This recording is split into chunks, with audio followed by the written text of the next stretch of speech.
Kabir news और मैं हूं आपके साथ स्वाति मेहता।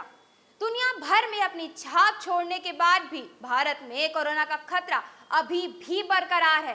कोरोना की पहली और तीसरी लहर में होने वाली तबाही का मंजर लोगों की आंखों से कभी नहीं हट सकता। वो पानी में तैरती लाशें, वो शमशान में जलती लाशों के ढेर लोगों के मन में अपना एक अलग ही डर छोड़ गए हैं। इसके बाद दूसरी लहर की समाप्ति ने बहुत कुछ बदल दिया।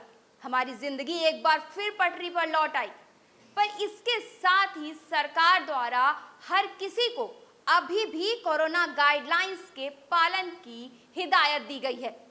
आपको बता दें कि सरकार जल्द से जल्द तीसरी लहर के आगमन से पहले वैक्सीनेशन के माध्यम से इस तीसरी लहर से छुटकारा पाने की तैयारी में है, जिसमें सबसे बड़ी खुशखबरी की बात यह है कि अब तक पूरे देश में भारी संख्या में लोगों को वैक्सीन की दोनों डोज लग चुकी है और बाकी का कार्य अभी भी लगातार जारी है। पर डराने वाली बात यह है कि कहीं ना कहीं भारत में कोरोना की तीसरी लहर का आगमन का अंदेशा पहले ही जताया जा रहा है, क्योंकि कुछ समय से कोरोना केसेस में लगातार बढ़त दर्ज की जा रही थी, जिसमें अब कुछ गिरावट देखी गई है। इस पर हम अगर आंकड़ों की बात करें तो ये आंकड़े भी बहुत कुछ कहते हैं। इन आंकड़ों के मुताबिक कोरोना के नए मामलों में सोमवार को लंबे समय की बढ़त के बाद कमी दर्ज की गई। भारत में पिछले 24 घंटे में 38,948 नए मरीज मिले हैं और रविवार की तुलना में इन कोरोना केसेस में 8.9% की कमी देखी गई है। इससे पहले रविवार को 42,766 नए मामले दर्ज हुए थे। पिछले कुछ दिनों से कोरोना के नए केस लगातार 40,000 से ऊपर बने हुए थे। वहीं बीते 24 घंटे के दौरान 219 लोगों की घातक वायरस की वजह से जान गई है।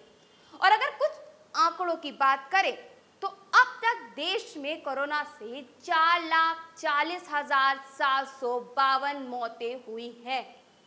स्वास्थ्य मंत्रालय के अनुसार पिछले 24 घंटे में कोरोना से 43,903 मरीज स्वस्थ हुए हैं, जिसके बाद देश में कोरोना से कुल स्वस्थ हुए मरीजों की तादाद बढ़कर अब 3,21,81,995 हो गई है। लोगों की लापरवाही अभी भी सरकार को डरा रही है, जिसके चलते सरकार ने लोगों से कोरोना नियमों के पालन की भी बात कही है। तीसरी लहर के आगमन को लेकर बहुत समय से बहुत से स्वास्थ्य संस्थानों के द्वारा कुछ डराने वाली जानकारी दी गई। अभी कुछ समय पहले दुनिया के सबसे बड़े स्वास्थ्य संगठन WHO की प्रमुख वैज्ञानिक डॉक्टर सौम्या स्वामीनाथन का एक बयान आया था, जिस पर उनका कहना था कि अलग-अलग देशों में कोरोना वायरस की लहरों का पैटर्न अलग-अलग रहा है, इसलिए इसके सही समय का अंदाजा लगा पाना बहुत मुश्किल है। उनका कहना है कि अगर हम लोग कोरोना वायरस से जुड़े नियमों का पालन नहीं करते हैं तो तीसरी लहर जरूर आएगी। जिसके साथ ही IIT कानपुर के वैज्ञानिक मनिंद्र अग्रवाल ने भी तीसरी लहर को लेकर जानकारी दी थी, जिसमें उनका कहना था कि नए आंकड़ों के आधार पर हम कह सकते हैं कि देश कोरोना महामारी की तीसरी लहर के चरम को नवंबर में देख सकता है, बशर्ते वायरस के अधिक संक्रमण वेरिएंट सामने आए। उस स्थिति में हम रोजाना 1.5 लाख नए मामले देख सकते हैं और यह नवंबर में चरम पर होगा। हालांकि इसकी व्यापकता दूसरी लहर की तरह नहीं होगी, लेकिन पहली लहर से मिलती जुलती जरूर होगी।